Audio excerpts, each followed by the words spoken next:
ازيكم يا حلوين؟ عاملين ايه؟ يا رب دايما تكونوا بخير كده على طول وفي احسن حال. قبل ما نبدا اي حاجه نصلي على النبي عليه افضل الصلاه والسلام. تعالوا بقى نعمل المكرونه البشاميل اللي شكلها حلو قوي دي. وكنت بصور المقطع ده والنور قاطع. هي كان لونها حلو قوي بس مش عارفه هي عامله كده ليه، لان كنت بصور بالفلاش بس.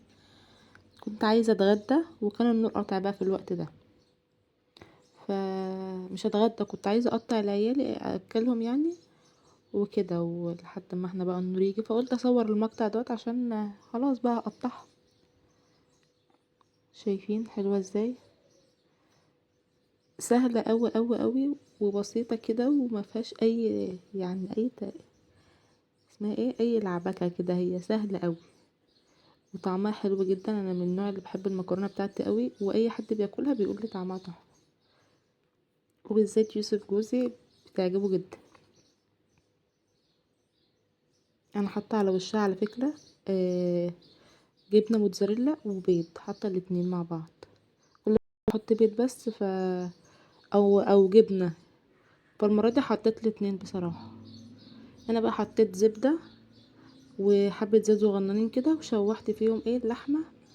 بديها صدمة كده إيه قبل ما احط البصل يعني او الفلفل او اي حاجة من اللي هحطها، لحد ما كان لونها كده والمكونات كلها كده بقى متفرفتة. قمت حاطة البصل عليها. انا مسرعة الفيديو عشان كان طويل قوي. حطيت البصل، هقلب اقلب اقلب اقلب. وبعدين برضك ده فلفل، احط برضك فلفل عليها تيجي دلوقتي. الفلفل اهوت. احط فلفل، لو عايز تحطي طماطم حطي. مش كل العصاج بتاعي بحط فيه طماطم، يعني قليل اوي ما بحط في العصاج طماطم. هنا بقى حطيت فلفل اسمر، كمون. بحب احط الكمون على فكرة في اي حاجة. فلفل اسمر، كمون، توابل، بهارات لحمة. حطيت برضك مكعب مرق بس ما بنشي. وبحب احط في العصاج بتاعي حبة قرفة، بتخليها طعمها في حتة تانية. حبة قرفة صغننين كده على طرف المعلقة، نص معلقة صغيرة قرفة. وفلفل اسمر بقى، بهارات لحمة، مكعب مرق، ملح طبعا حسب الرغبة. كل الحاجات دي حسب الكمية اللي عندك. برضو هنا حطيت مية تغلي وفيها معلقة زيت ومعلقة ملح. سلقت فيها المكرونة. هنا برضو بعمل البشاميل بتاعي. انا مسرعة الفيديو قوي عشان كان طويل. فهنا بقى حطيت زبدة وحطيت سمنة بلدي. دي سمنة بلدي. خليهم يسيحوا كده واحط فيهم الدقيق يتشوح فيهم. لازم الدقيق تشم ريحته ولونه يتغير. انا بصراحة يعني ما بجيبش بشاميل اللي هو جاهز من بره، على طول بعملها بالدقيق كده في البيت احسن يعني. يعني على طول بعملها بالدقيق يعني بس الدقيق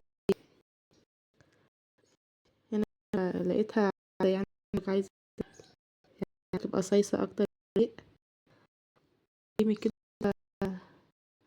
فحطيت مكعب زبدة بس انا ما عنديش شوربة فحطيت مكعبات يعني، لان انا كنت عاملة جنبها حاجة تانية فما كانش موجود عندي شوربة.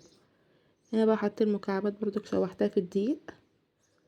وبعدين بقى هحط اللبن واقلب، احط حبة واقلب، احط حبة واقلب. مفيش افتكاسات اهو.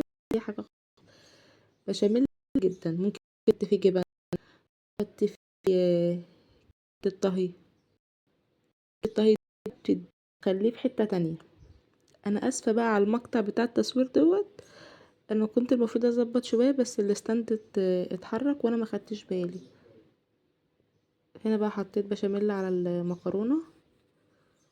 وبعدين احط بشاميل كده في البتاع من تحت الصينية من تحت يعني. واقوم بقى حاطه المكرونه. وبرضك يعني التليفون عمل معايا يعني النهارده الصح بصراحه هو الستاند. انا حطيت المكرونه ديت وحطيت اللحم بقى، وكل ده بقى ما كانش بيتصور. حطيت الطبقه التانية وبقى وببص كده عشان بظبط الستاند وكده، لقيت اصلا التليفون فاصل. فعمل معايا بصراحه يعني الواجب وزياده. انا حطيتها كده في الفرن، ما حطيتش بيض ولا حطيت اي حاجه لحد ما اتعملت كده من تحت. قمت حاطه بقى على وشها البيض والجبنه. وده كان الشكل الاخير. واللي بقى رايكم فيها واعملوها بالطريقه بتاعتي. طريقه بسيطه جدا ما فيهاش يعني اسمها كلكعة كده او اي حاجة، ده هي سهلة جدا جدا ومفيهاش اي حاجة، بسيطة خالص.